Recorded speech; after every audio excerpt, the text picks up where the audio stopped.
고린도후서 9장 5절부터 7절까지 말씀을 보겠습니다. 고린도후서 9장 5절부터 7절.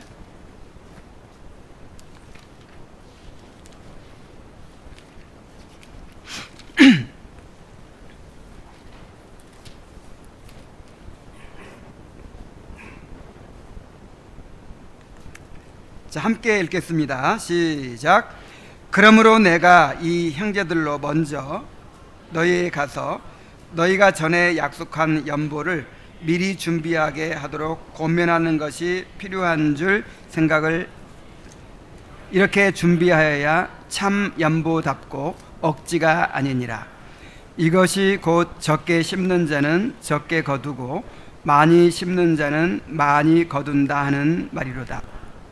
각각 그 마음에 정한 대로 할 것이요 인색함으로나 억지로 하지 말지니 하나님은 즐겨내는 자를 사랑하시느니라. 아멘. 여기까지. 오늘은 예배 중 헌금 순서에 대해서 살펴보도록 하겠습니다. 자, 예배 중 헌금 순서를 가리키는 몇 가지 용어가 있죠. 연보라는 용어를 사용하기도 합니다. 연보. 근데 연보는 다른 사람을 돕기 위해 재물을 내놓는다, 그런 뜻이에요.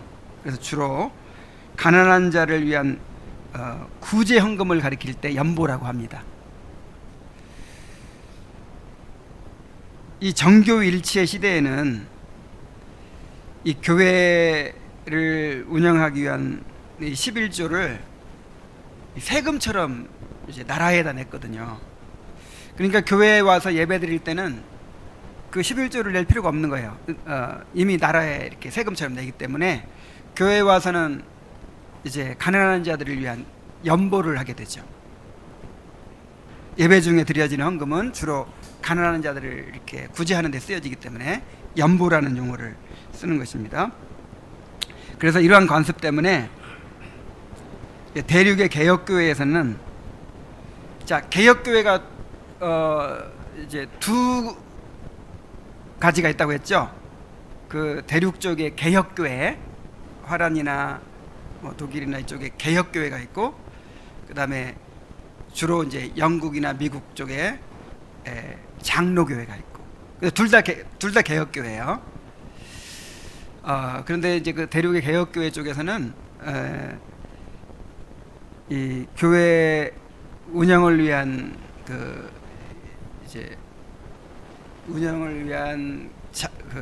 재정을 어떤 식으로 충당을 하냐면 각 가정별로 이제 분담을 시켜요. 올해 예산이 예를 들어서 1억 원이다. 교회 예산이 1억 원이 필요하다. 그러면 이제 집사가 그런 일을 하는데, 집사가 각 가정마다 이렇게 작정을 시킵니다. 올해 우리 예산이 1억 원이 필요한데 당신은 이 중에 얼마를 분담하겠소? 이렇게 해가지고 우리 가정은 1,000만 원을 부담하겠습니다. 그러면 이제 그 분담금을 그냥 은행으로 바로 막 헌금, 교회 와서 헌금하는 것도 아니에요. 은행으로 그냥 계좌로 보내요. 그리고 교회 와서는 뭐만 해요? 연보만 해요. 연보. 지금 대륙의 개혁교회가 그렇게 합니다.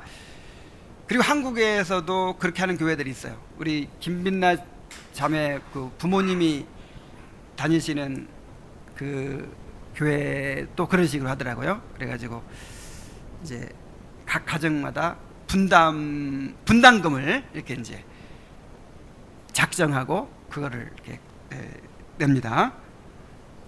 그러니까 11조라는 개념이 아니죠. 그냥 분담금의 개념이에요. 근데 그 장로교회에서는 11조 제도를 하고 있죠. 그래서 우리는 이제 이 헌금 시간에 교회 운영을 위한 이제 모든 헌금을 다 하죠. 그래서 우리는 연보라는 용어를 사용하는 게 부적합해요.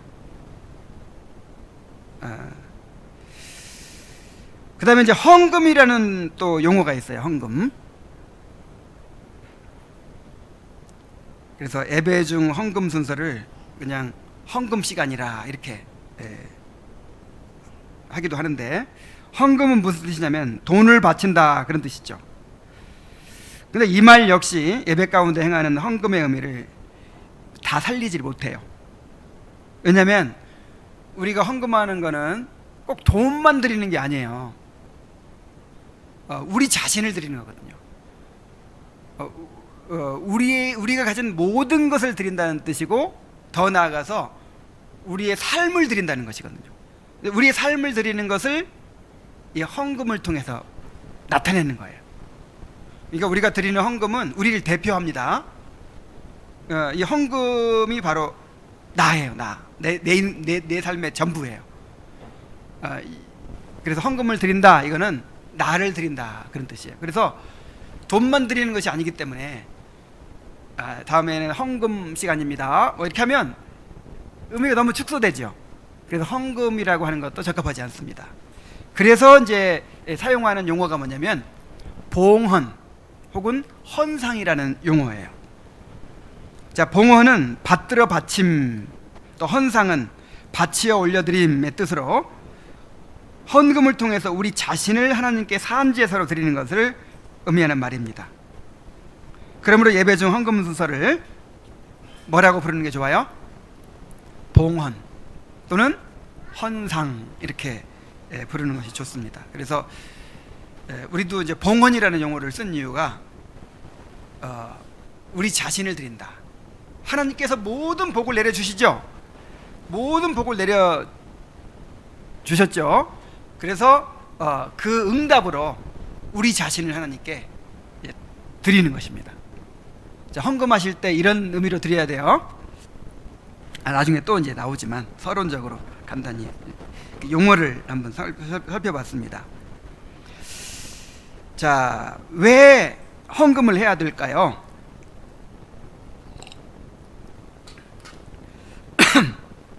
이미 서론에서 대충 나왔지만, 자, 왜 헌금을 해야 되는지 또 더 구체적으로 살펴봅니다. 헌금에 대한 오해가 있어요. 첫 번째 오해는 뭐냐면, 헌금은 하나님께 드리고 그 보답으로 무엇인가를 받아내기 위한 것이다, 이렇게 생각하는 사람들이 있어요. 그러니까 내가 드리면 하나님이 30배, 60배, 100배로 갚아주실 것이다. 그래서 어느 부흥사가 막 이러더라고요. 헌금은 돈 놓고 돈 먹기입니다. 그러니까 우리가 드린 만큼 하나님께서 막 갚아주시는 거니까, 그래서 씨를 심어야 된다, 뭐 이런 표현도 사용하기도 하고, 그래서 우리가 드린 만큼 받게 된다는 거예요. 이게 옳은 생각일까요? 하나님은 인간의 섬김이 필요한 분이 아닙니다. 하나님을 우리가 보태줄 필요가 있어요, 없어요? 없어요. 하나님은 우리에게 주시는 분이지 우리의 것을 가져가시는 분이 아니에요. 오히려 하나님은 우리에게 그리스도 안에서 하늘에 속한 모든 신령한 복을 주셨습니다. 그래서 우리가 드리는 것은 하나님께 아무런 가치가 없고 어떤 것도 하나님으로 하여금 되갚으시게 할 만한 것이 없어요. 내가 이렇게 드렸으니까 하나님이 갚아주셔야 된다, 이렇게 요구할 수 있어요, 없어요? 없어요. 하나님께 도움이 돼야지. 그게 하나님이 뭐 이런 푼돈 받아서 뭐 용돈 쓰시겠어요? 그 옛날에는 제사를 드렸는데 하나님 무슨 돼지고기 아니 참 양고기 드시고 소고기 드시고 그러십니까? 아무런 하나님한테는 그게 의미가 없단 말이에요. 그리고 만약에 뭔가 받을 것을 기대하면서 하나님께 드린다면 그것은 이미 하나님을 기쁘시게 하는 제물이 되지 못합니다. 그렇지 않습니까? 우리가 누구한테 선물을 받아도 부담스러운 선물이 있을 수 있어요. 이제 뭔가 바라고 주는 사람 있죠. 그럼 받아도 이거 빚이야, 부담스러워, 차라리 안 받았으면 좋겠어요. 뒤끝이 없어야지. 뭔가 줘놓고 나는 이렇게 했는데 안 줬다 이런 원망이 생길 것 같은 그런 사람은요, 이거는 받아도 기쁘지 않아요. 근데 하물며 하나님 궁한 분도 아닌데 뭔가 기대하면서 이렇게 드리는 것을 기뻐하시겠습니까? 그래서 내가 하나님께 드리고 그 보답으로 뭔가를 얻어내기 위해서 드리는 거, 이런 게 아닙니다. 또 헌금은 하나님의 은혜에 보답하기 위해서 드리는 것도 아니에요. 물론 헌금이 하나님의 은혜에 대한 감사의 표현인 건 사실입니다. 그러나 얼마간의 물질을 드리고 하나님의 은혜에 보답했다고 생각한다면 이것은 하나님의 은혜에 대한 모독입니다.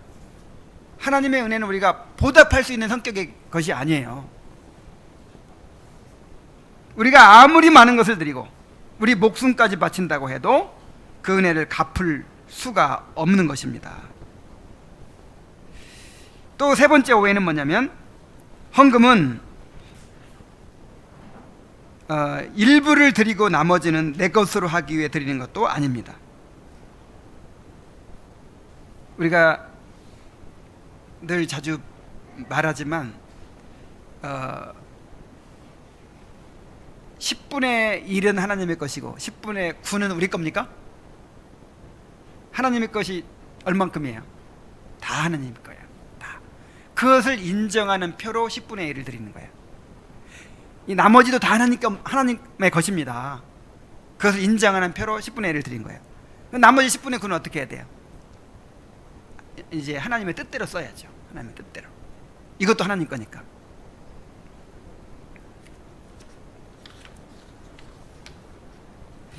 자, 헌금의 진정한 의미가 뭡니까? 헌금은 우리 자신을 하나님께 드리는 것을 나타내는 것입니다.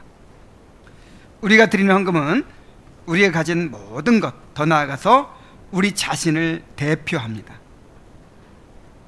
그래서 하나님의 은혜에 감사하여 우리가 우리 자신과 우리가 가진 모든 것을 하나님께 드린다는 의미로 하나님께 헌금하는 것입니다. 자, 헌금은 무엇을 드린 거라고요? 우리의 소유를 다 드린 것이고 또 우리 자신을 드린 거예요. 그래서 이제 항상 그런 의미로 드려야 돼요. 항상 그런 의미로 드려야 돼요. 그래서 이제 오늘도 헌금하셨죠? 그러면 지금 드린 겁니다. 내 모든 소유를 다 드렸고 나를 드렸어요. 그래 드렸으면 이제 어떻게 살아야 돼요? 이제 주님을 위해 살아야죠. 내 모든 소유를 주님을 위해 사용하며 살아야죠. 그 고백대로 살아가야 되죠.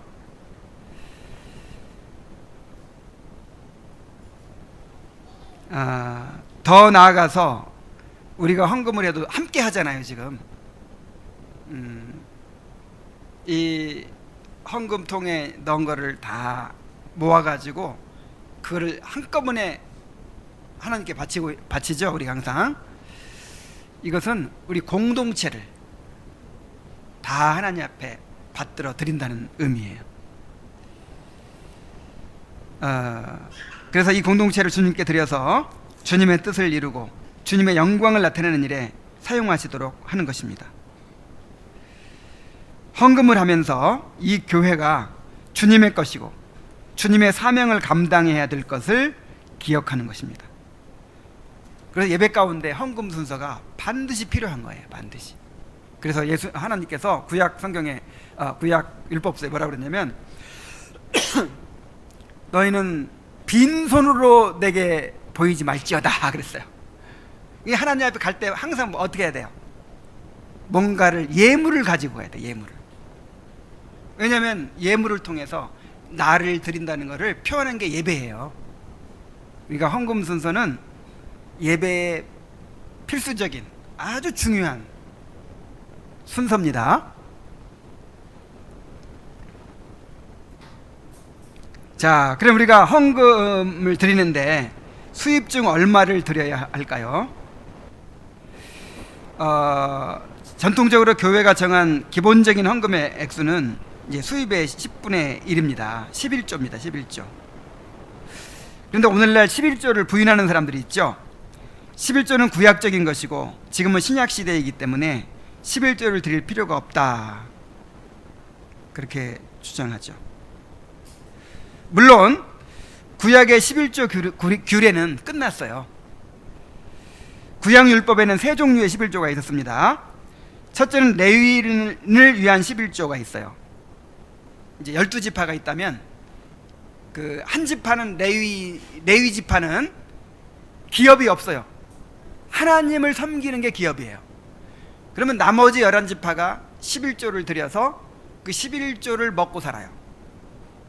그래서 레위인을 위한 11조가 있고, 둘째는 절기를 위한 11조가 또 있었어요.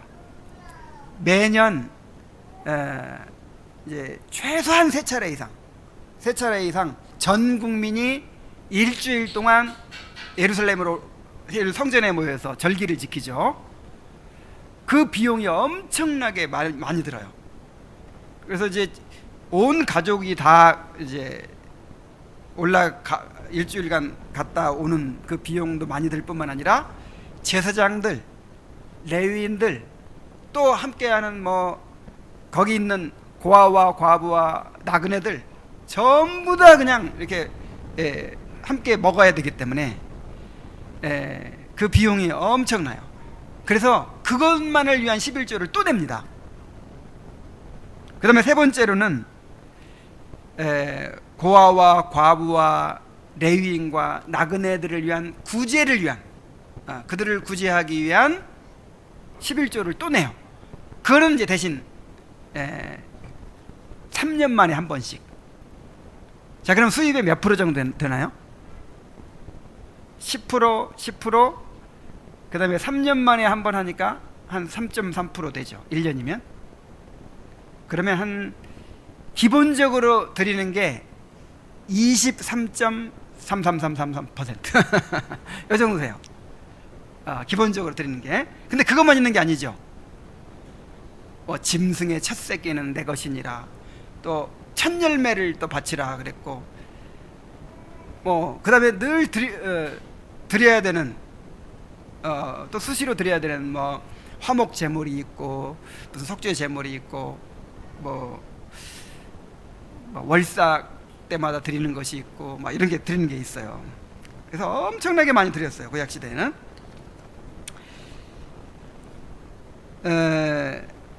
서원 예물, 감사의 제물, 이런 것들도 있고요.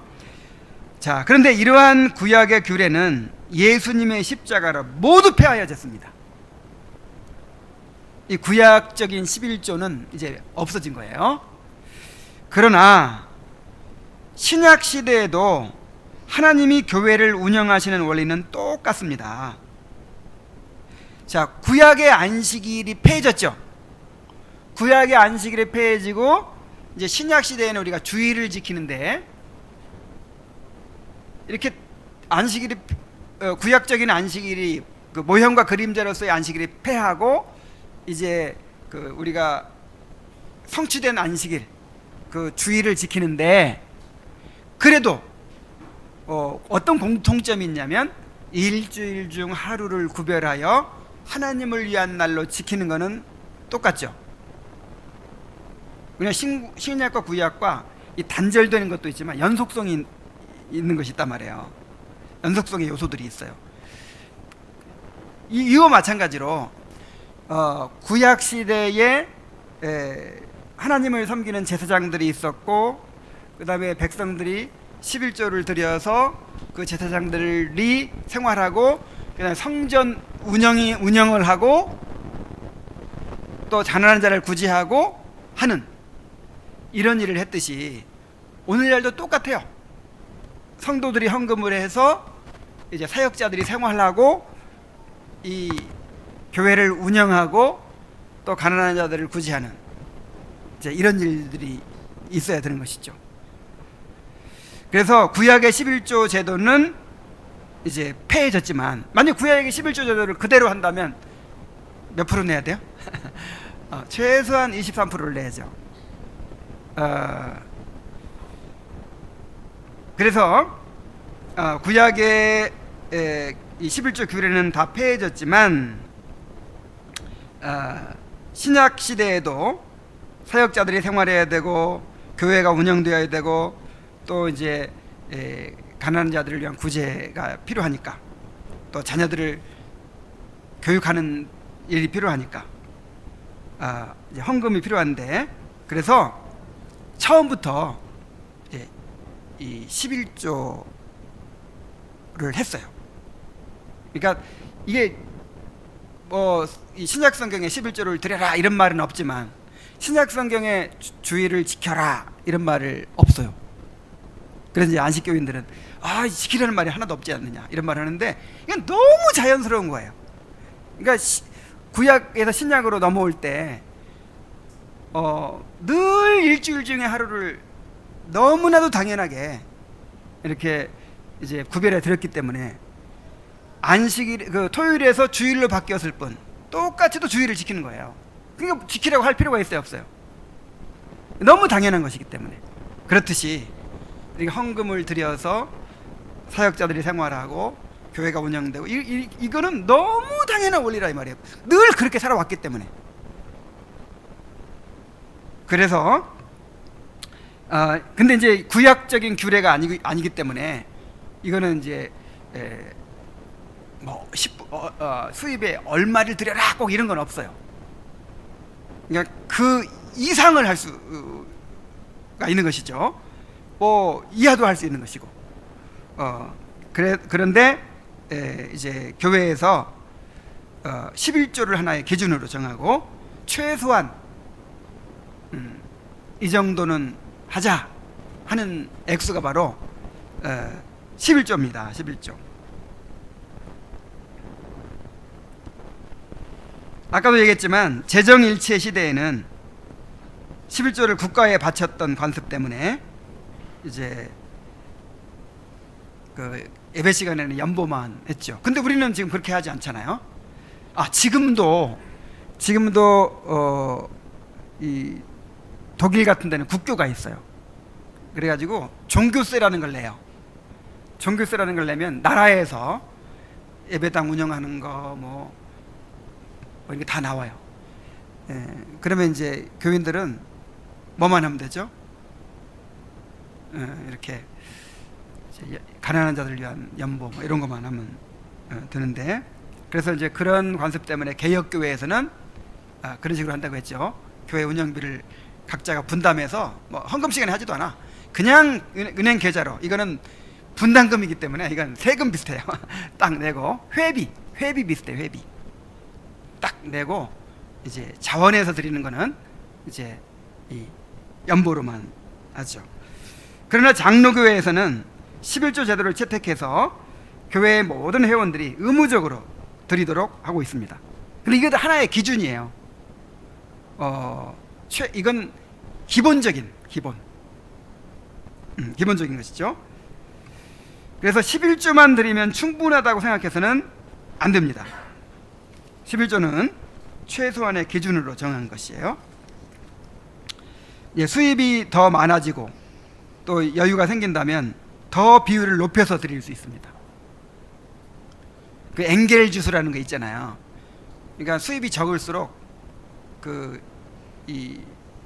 뭡니까? 먹고 사는 기본적인 데 들어가는 것이 많아요, 대부분. 근데 수입이 많아질수록 그건 조금이고 이제 여가 즐기고 뭐 저축하고 뭐 이런 것이 더 많아지죠. 그래서 이 수입이 아주 적은 사람들은 11조만으로도 벅찰 수 있어요. 근데 이제 수입이 좀 많이 늘어날수록 11조 하고도 여유가 좀 있을 수 있죠. 그래서 11조도 비율로 드리는 것이기 때문에 뭐 많이 버는 사람은 많이 드리지만 그날 많이 드리고도 많이 남을 수 있잖아요. 그래서 이거를 꼭 그냥 이거 11조니까 더 내면 큰일 나. 절대 안 돼. 이럴 필요는 없어요. 더 많이 드려도 절대로 뭐 권징받지 않습니다. 더 많이 드려야 돼요. 그리고 매월 수입에 따라 드리는 11조 외에 매주 드리는 주일헌금, 또 감사헌금이 있을 수 있고, 그 밖에 구제헌금, 또 특정한 목적을 위해 드리는 헌금과 같이 얼마든지 드릴 수 있는 방법들이 있어요. 그래서 11조를 그냥 이게 기준이 안 정해지면요, 기준이 안 정해지면 어떤 일이 일어날까요? 사람이 여유 있는 사람 있나요?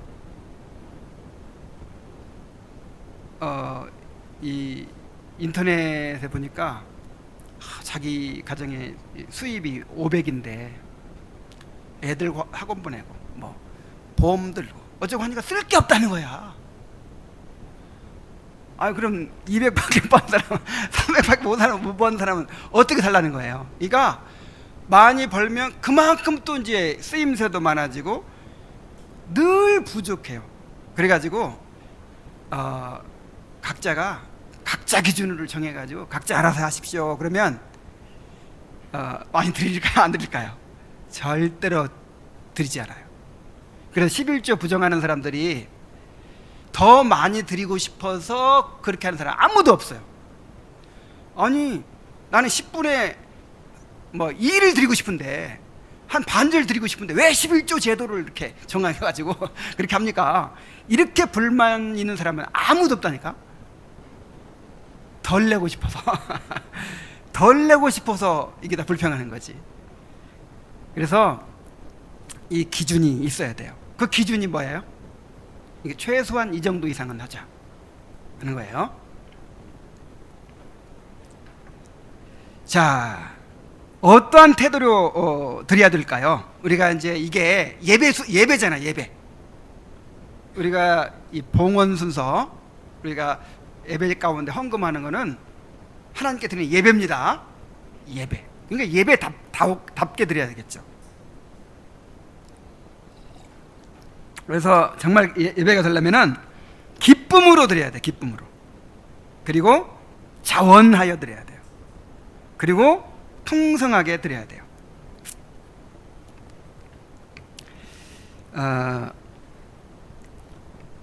우리 고린도후서 8장 1절로 7절 말씀 한번 봅시다. 고린도후서 8장 1절로 7절.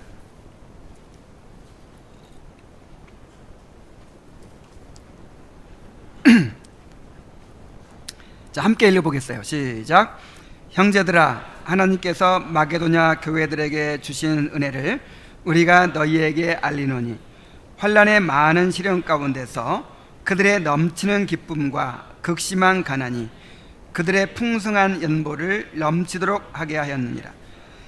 내가 증언하노니 그들이 힘대로 할 뿐 아니라 힘에 지나도록 자원하여 이 은혜와 성도 섬기는 일에 참여함에 대하여 우리에게 간절히 구하니, 우리가 바라던 것뿐 아니라 그들이 먼저 자신을 주께 드리고 또 하나님의 뜻을 따라 우리에게 주었도다. 그러므로 우리가 디도를 권하여 그가 이미 너희 가운데서 시작하였은즉 이 은혜를 그대로 성취하게 하라 하였노라. 오직 너희는 믿음과 말과 지식과 모든 간절함과 우리를 사랑하는 이 모든 일에 풍성한 것 같이 이 은혜에도 풍성하게 할지니라. 이 마게도냐 교회는 이 헌금을 어떻게 드려야 되는가 하는 것에 대해서 아주 좋은 본이 됩니다. 마게도냐 교인들은 환난의 극한 시련과 극심한 가난 가운데 있었다고 했어요. 그런데 예루살렘 교회가 큰 기근이 들어가지고 예루살렘 교회에 연보를 한다, 예루살렘 교회를 위한 연보를 한다, 이런 소식을 어떻게 들은 것 같아요. 그래서 바울한테 간절히 구했다고 했어요. 제발 우리도 참여하게 해달라. 우리도 참여하게 해달라고 간절히 이제 요구를 해가지고 환난의 많은 시련 가운데서도 극심한 가난 가운데서도 풍성한 연보를 넘치도록 했다고 했습니다. 그리고 자기의 힘대로 할 뿐만 아니라 힘에 지나도록 했다고 했어요. 물론 이게 연보에 대한 얘기지만 연보도 헌금의 한 부분이니까 우리가 드리는 모든 헌금에 이제 헌금을 이런 태도로 드려야 되는 것이죠.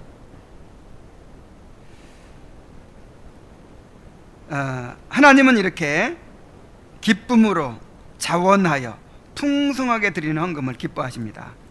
각각 그 마음에 정한 대로 할 것이요 인색함으로나 억지로 하지 말지니 하나님은 즐겨내는 자를 사랑하시느니라. 즐겨 안 내도 사랑하시는 거 아닌가?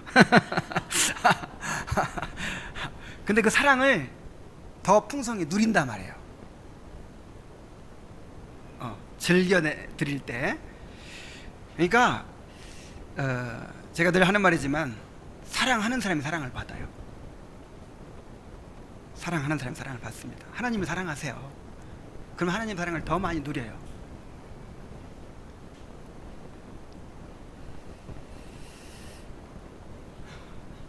자, 그런데 여기서 은혜라는 말이 4번이나 사용되고 있어요.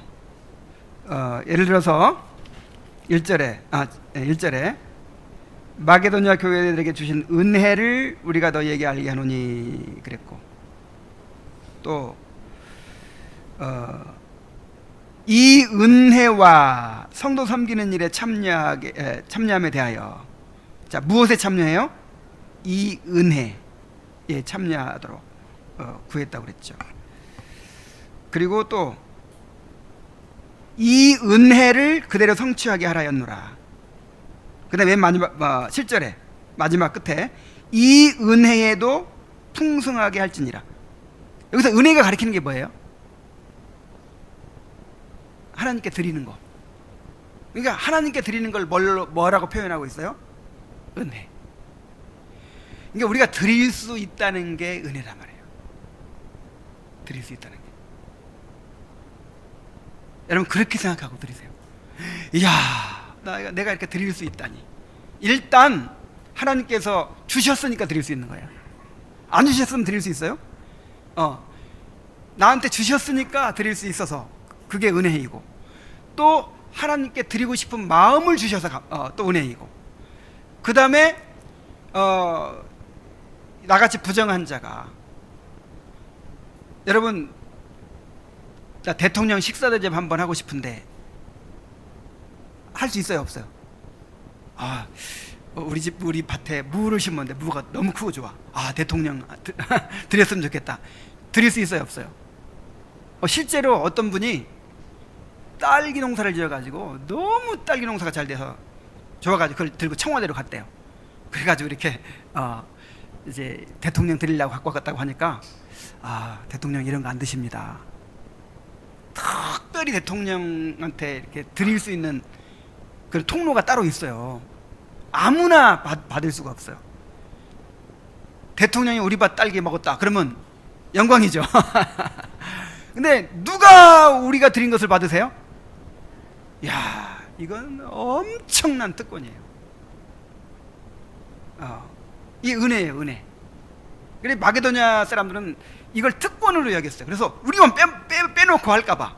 아마 여기는 안 나왔지만 혹시 바울 사도가 마게도냐 사람들은 너무 가난하고 너무 극한 시련 가운데 있기 때문에 참아 내가 그래서 모르게 그냥 다른 교인들만 이렇게 하려고 했었는지도 모르겠어요.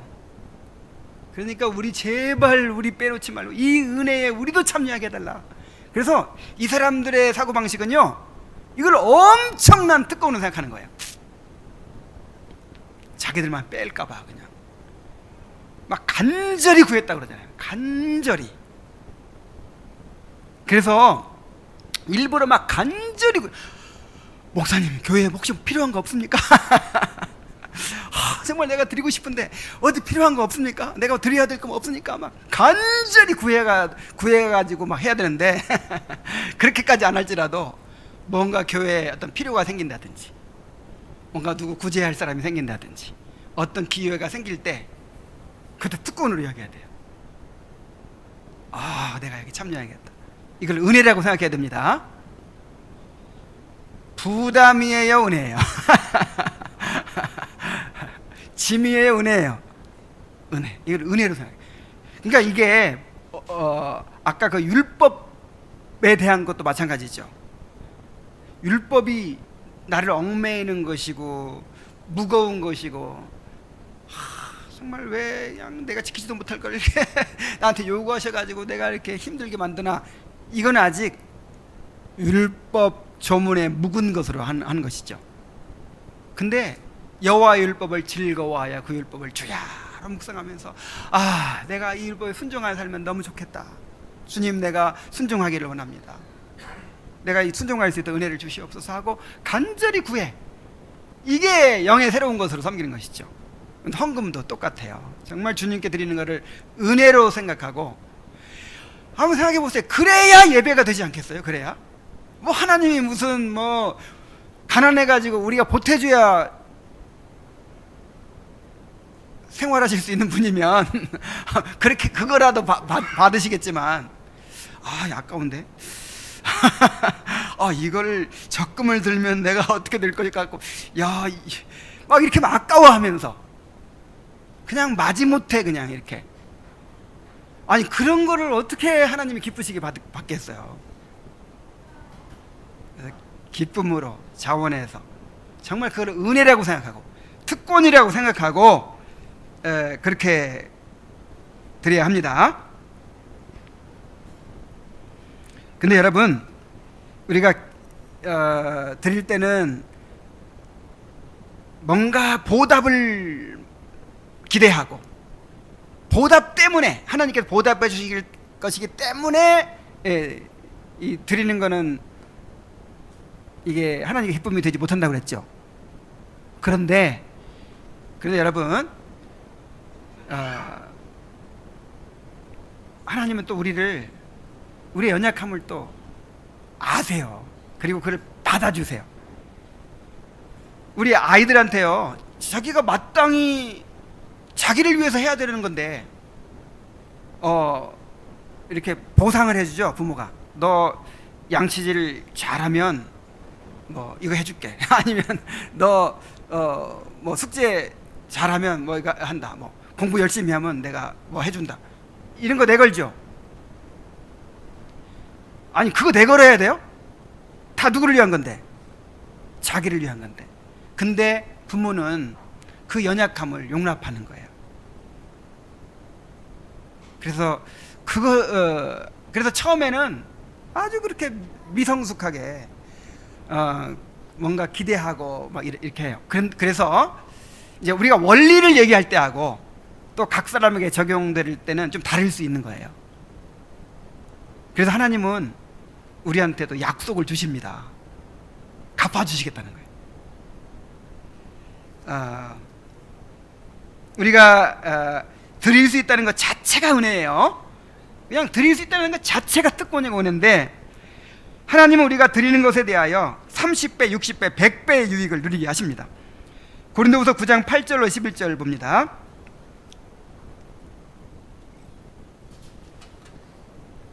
하나님이 능히 모든 은혜를 너희에게 넘치게 하시나니 이는 너희로 모든 일에 항상 모든 것이 넉넉하여 모든 착한 일을 넘치게 하게 하려 하심이라. 그러니까 이렇게 즐겨내는 자를 사랑하시느니라 하고 나서 이 말씀을 하고 있는 거예요. 이렇게 즐겨내는 자를 하나님은 사랑하셔가지고 모든 은혜를 넘치게 해주신다는 거죠. 영적인 은혜도 넘치게 해주시고 물질적인 은혜도 넘치게 해주시고, 그래가지고 모든 착한 일을 넘치게 하게 해주신다는 거예요. 그러니까 내가 하나님 앞에 아낌없이 드렸더니 그냥 그것 때문에 그냥 쫄딱 망하고 그냥 그래가지고 다시는 못 드리게 만들어버려. 그러면 누가 드리고 싶겠어요? 근데 드려가지고 가난해지는 게 아니라 풍성히 드렸더니 또 하나님이 채워주셔. 그래서 착한 일을 더 넘치게 해주셔요.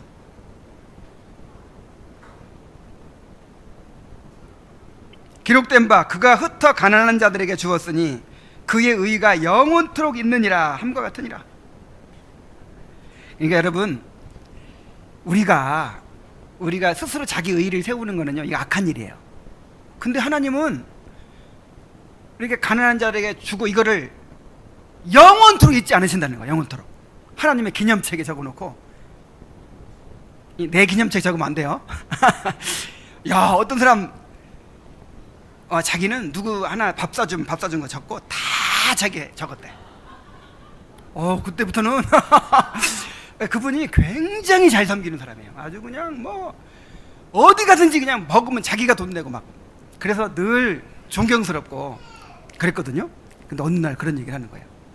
나는 내가 누구 섬긴 거 내가 밥 사준 거 다 내가 적어놓으면 돼요. 그걸 왜 적지?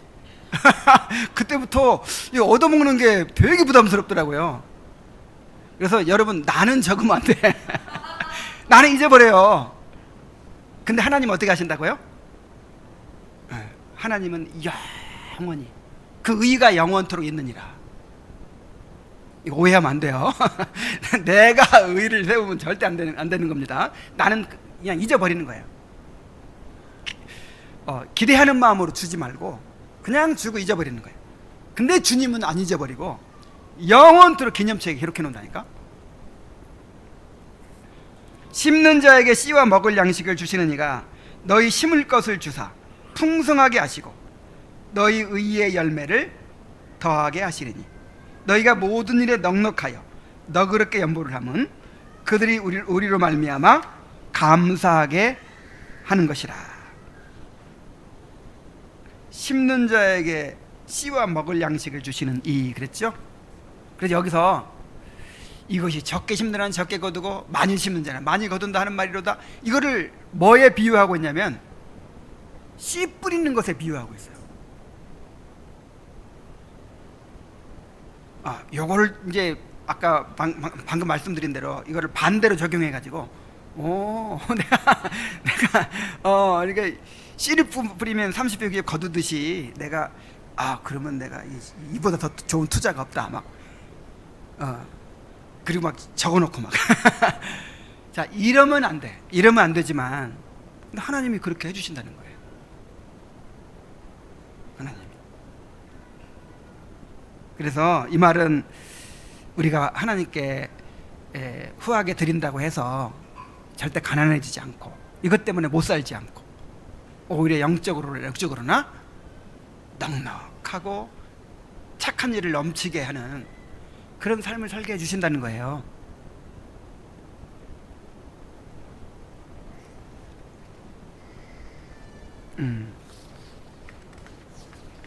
이것이 인색함으로나 억지로 하지 말지니 하나님은 즐겨내는 자를 사랑하시느니라 하는 뜻이에요. 사랑하신다 하는 말은 즐겨 안 내는 사람도 사랑하세요. 근데 그 은혜를 내가 더 많이 누린다 그런 말이에요. 더 많이 즐겨내는 사람은 더 많이 사랑을 누려요. 받아요.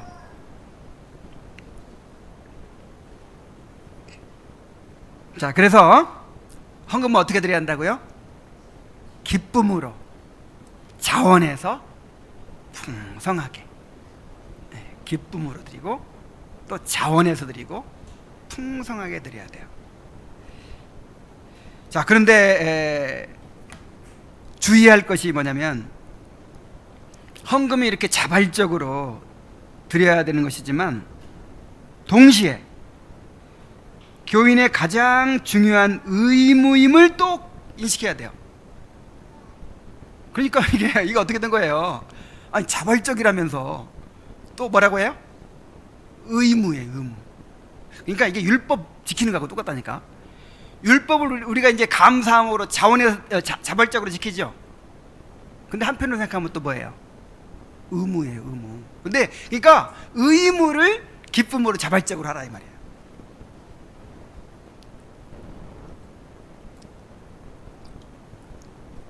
헌금은 하나님께 드린다는 수직적인 측면만 있는 것이 아닙니다. 교회의 회원으로서 이 교회의 필요를 함께 책임진다는 의미가 있습니다. 11조는 교회의 회원으로서 교회를 유지하기 위한 분담금의 의미가 있다 이 말이에요. 그 개혁교회에서 하듯이, 그러니까 이 교회를 운영하는데 누구한테 책임이 있죠? 목사한테 있나요? 여러분 지난주에 말씀 들으셨죠? 이 교회를 세우는 사명은 목사나 성도나 똑같은 거예요. 여러분 이것을 믿습니까? 목사한테는 책임이 더 많이 있고 성도한테는 책임이 덜, 이게 아니에요. 다 지체예요. 다 똑같은 제사장이고 지체예요. 근데 역할이 달라요. 역할이, 은사가 달라요. 여러분도 다 제사장들이잖아요. 그래서 이 교회를 세우는 일에 똑같은 사명을 가지고 있어요. 그래서 한 부분을 책임지는 거예요. 느헤미야가 그 예루살렘 성벽을 건축할 때 52일 만에 완공해 버렸어요. 52일 만에. 정말 놀랍죠? 근데 어떤 식으로 했냐면, 그 삥 둘러서 예루살렘 성벽이 있잖아요. 근데 각 그 가정에서 한 부분씩을 맡은 거예요. 이렇게 각 그 뭐 가정이라고 할까, 아니면 어쨌든 그 집안에서, 한 집안에서 그 한 부분을 맡은 거예요. 동시에 맡아가지고 동시에 공사를 해버린 거예요. 그러니까 52일 만에 완공돼 버렸어. 이게 교회를 세우는 원리예요. 이게. 그러니까 지금 이 주님의 교회라는 성을 여러분 각자가 맡은 구역이 있어요. 이렇게. 그래가지고 동시에 이렇게 책임을 지고 세워 나가는 거예요. 나는 뭐 하고 싶지 않다 해가지고 책임을 누가 안 감당해버리면 어떻게 될까요? 거기만 빵꾸가 뽕 나겠죠. 그래서 이제 이 서야그라고 교회 회원이 딱 되면요, 한 부분을 딱 맡는 거예요. 이 교회를 세우는 일에.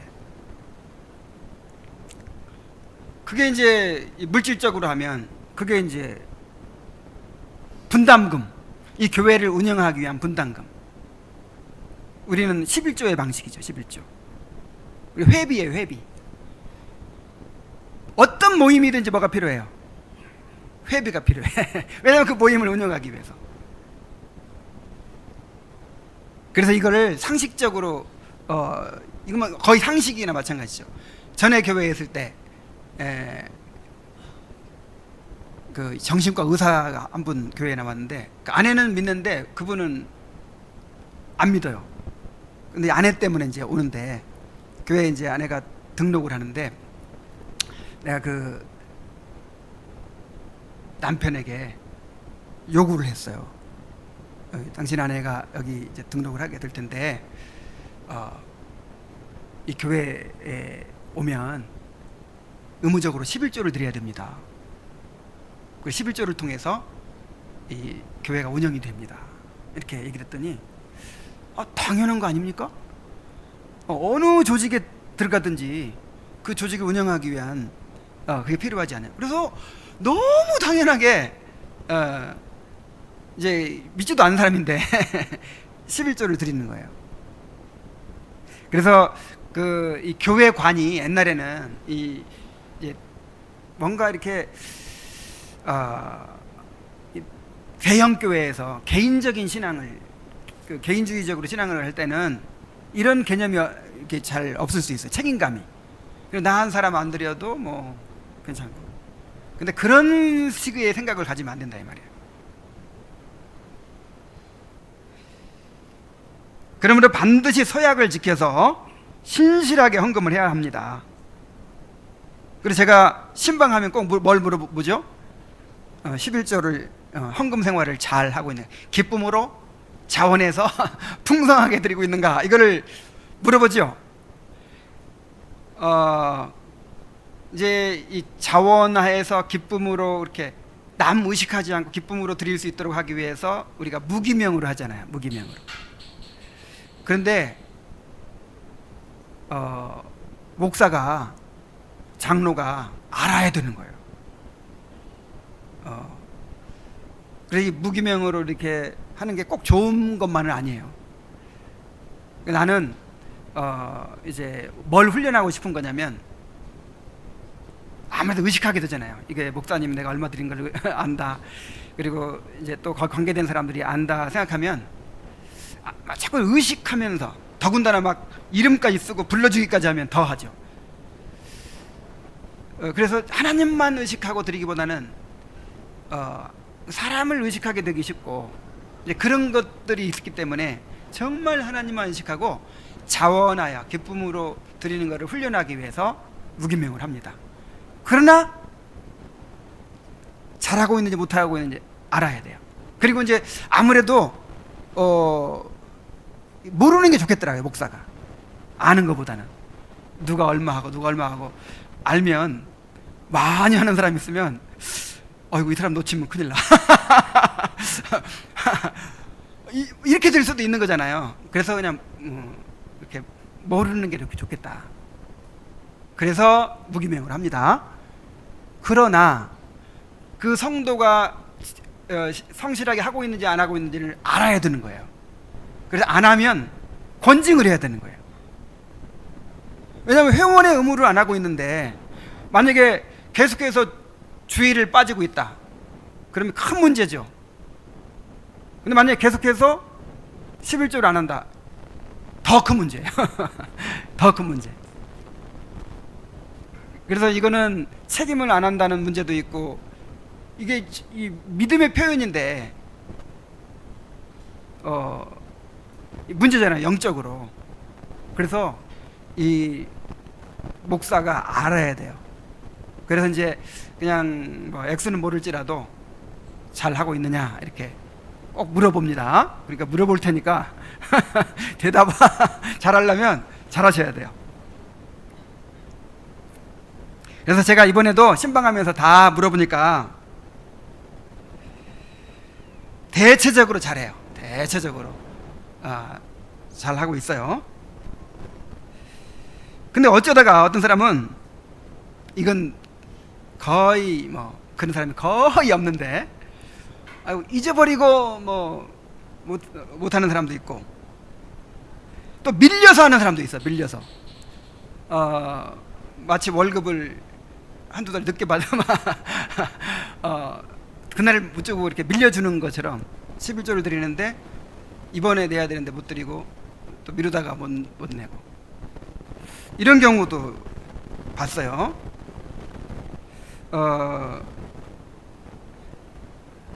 그런데 나는 이런 말을 들을 때마다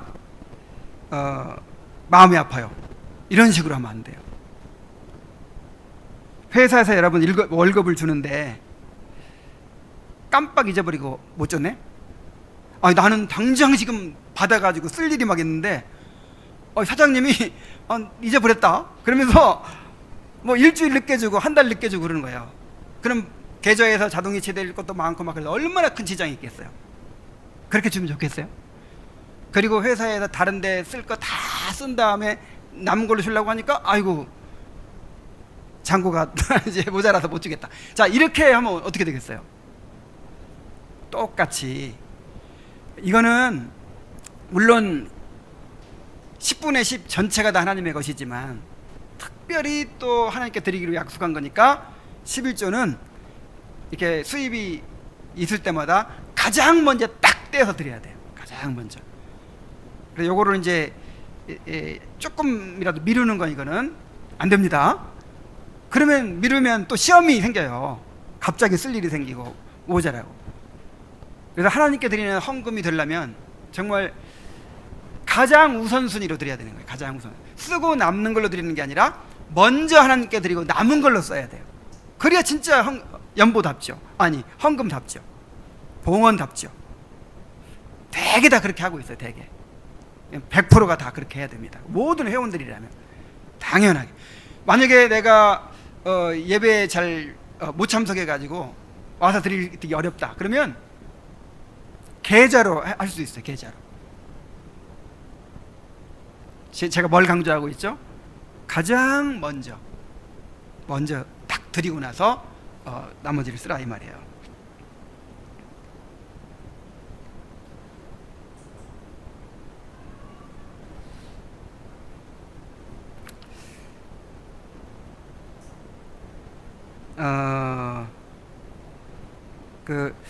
이번에 이제 전주에서 모임을 가졌는데 장로님들도 참석하셨거든요.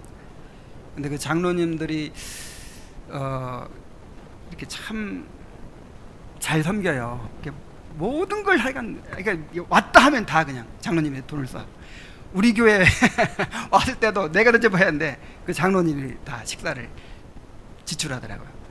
근데 이번에 알았는데 그 장로님들은 10에 3조를 한대요. 그게 이제 그 이렇게 섬기는 것까지 포함해서 그러는 것일 거예요, 아마. 그래도 이게 참 감동이 되더라고요. 이분들이 별로 그렇게 부자가 아니거든요. 그냥 빌라에 살고 이렇게 하는데,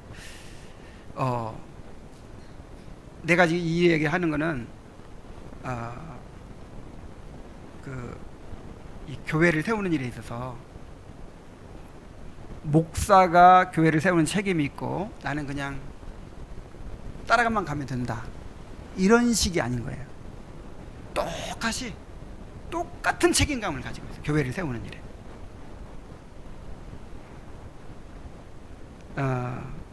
우리가 이렇게 하지는 못할지라도 그 정말 최소한의 기준을 우리가 이렇게 정하고 있는데, 정말 믿음으로 또 자원하여서 이렇게 또 신실하게 그렇게 드릴 수 있기를 바랍니다. 그래서 이제 그 예배 시간에 우리가 지금 예배 모범을 배우고 있잖아요. 한 순서 한 순서를 다 이제 살피는 건데, 그 헌금 순서가 가장 은혜로운 시간이 되기를 바랍니다.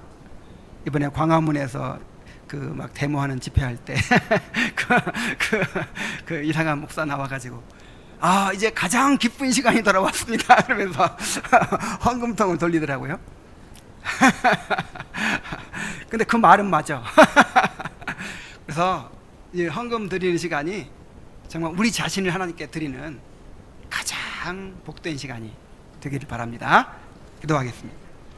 하나님 아버지, 정말 하나님은 부유하신 분이고 아무런 도움이 필요 없으신 분인데, 우리가 하나님께 드릴 수 있는 이런 제도를 마련해 주시고 즐거이 드림으로써 우리의 믿음을 연습하고 하나님께 대한 사랑을 키워갈 수 있게 해주신 것을 감사드립니다. 분명히 하나님께 드리는 것은 은혜라고 했습니다. 특권이라고 했습니다. 이것이 정말 우리 마음 가운데 실제로 은혜가 되게 하시고 특권이 되게 하시고 가장 행복한 일이 될 수 있도록 인도하여 주옵소서. 그렇게 우리를 훈련하고 또 성장해 갈 수 있도록 도와주시옵소서. 예수님의 이름으로 기도하옵나이다. 아멘.